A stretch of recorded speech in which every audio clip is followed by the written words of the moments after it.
sur la route pourrait s'apparenter à un jeu pour un petit garçon. Mais c'est leur quotidien, ces jeunes qui ne considèrent pas le temps qu'ils passent auprès d'un pneu comme un passe-temps, mais plutôt comme leur métier. En effet, ils sont nombreux dans la ville à avoir décidé de veiller à la viabilité des pneus des voitures. Plus qu'un jeu, c'est une passion, voire une vocation. Aux côtés des pompistes et mécaniciens, ils sont de ceux qu'on pourrait qualifier de compagnons de la route. Et pourtant leur activité est l'un des métiers qui a besoin d'être vulgarisé. Un défi que veulent relever les vulcanisateurs. Le pneu est essentiel pour une voiture. Il est le premier élément de contact entre le véhicule et le sol. C'est donc pour cela que son entretien nécessite l'intervention d'un spécialiste en matière de pneus. Parce qu'ils utilisent le procédé de la vulcanisation pour réparer les pneus, ces techniciens des pneus sont appelés les vulcanisateurs, alors qu'en réalité ce nom désigne les machines utilisées dans ce domaine. C'est donc par un abus de langage qu'ils sont ainsi appelés.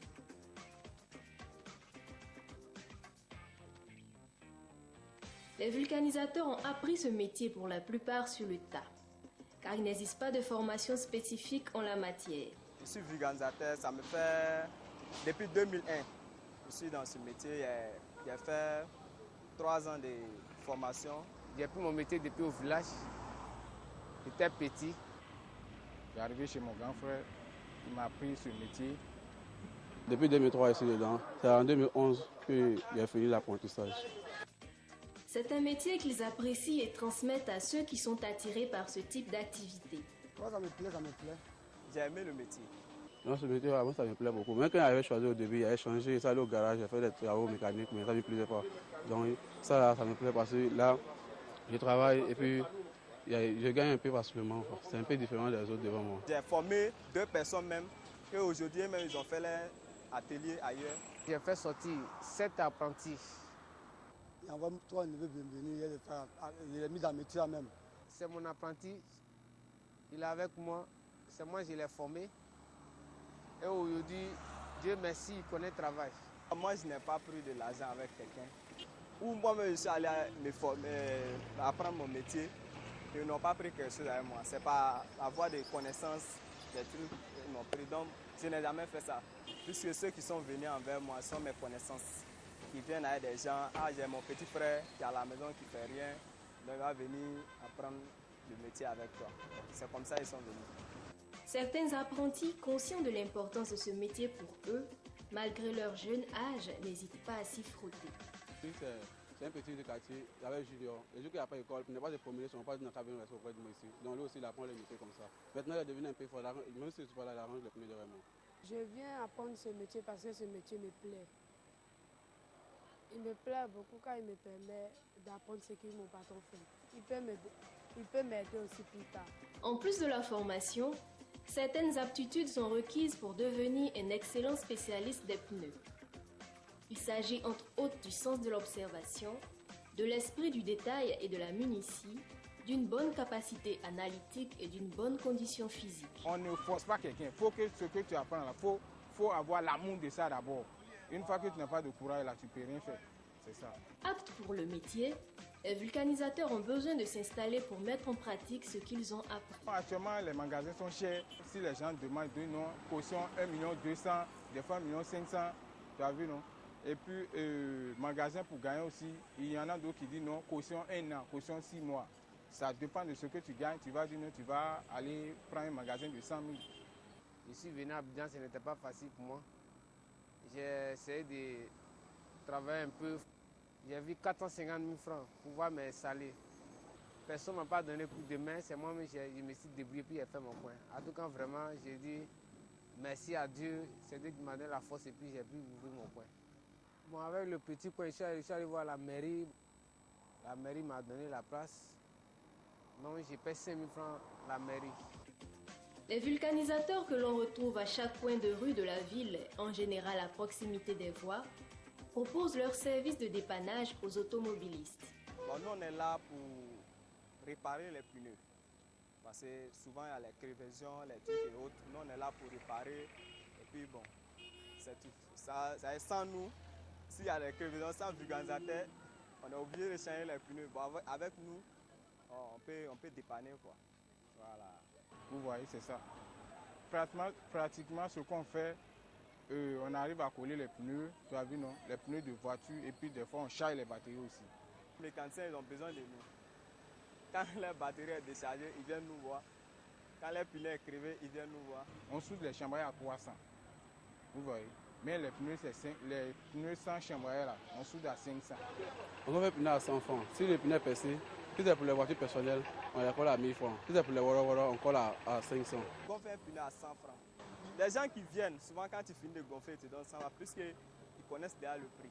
Donc ça veut dire que c'est partout, un pneu à 100 francs. Maintenant, quand il y a 4 pneus, on fait une réduction pour la personne. On charge la batterie à 500. La batterie c'est 500 francs.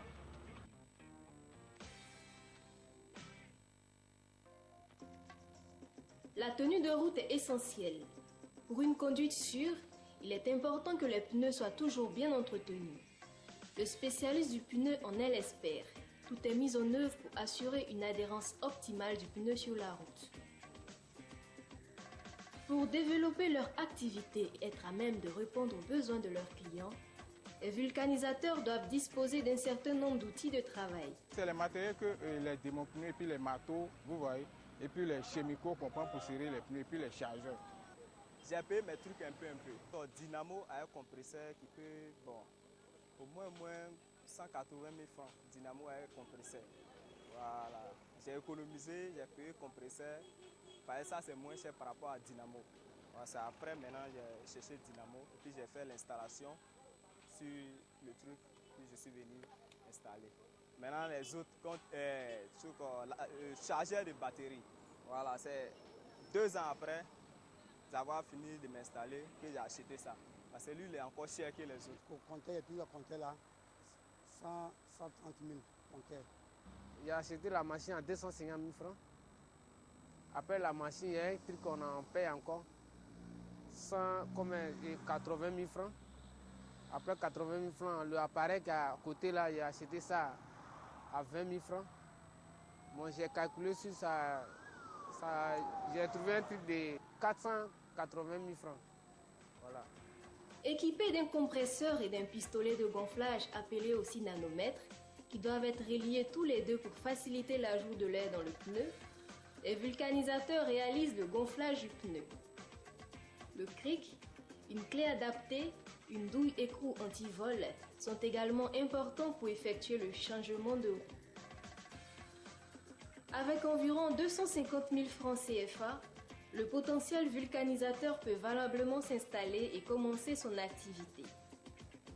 Celle-ci est avantageuse pour tous ceux qui s'y investissent. Non, des fois ça marche, des fois on gagne 3 000, des fois 5 000. Il y a des jours ça marche, ça va 10 000, il y a des jours ça marche pas 5 000, il y a des jours c'est 3 000, on fait ça comme ça. Tous les jours c'est pas les mêmes.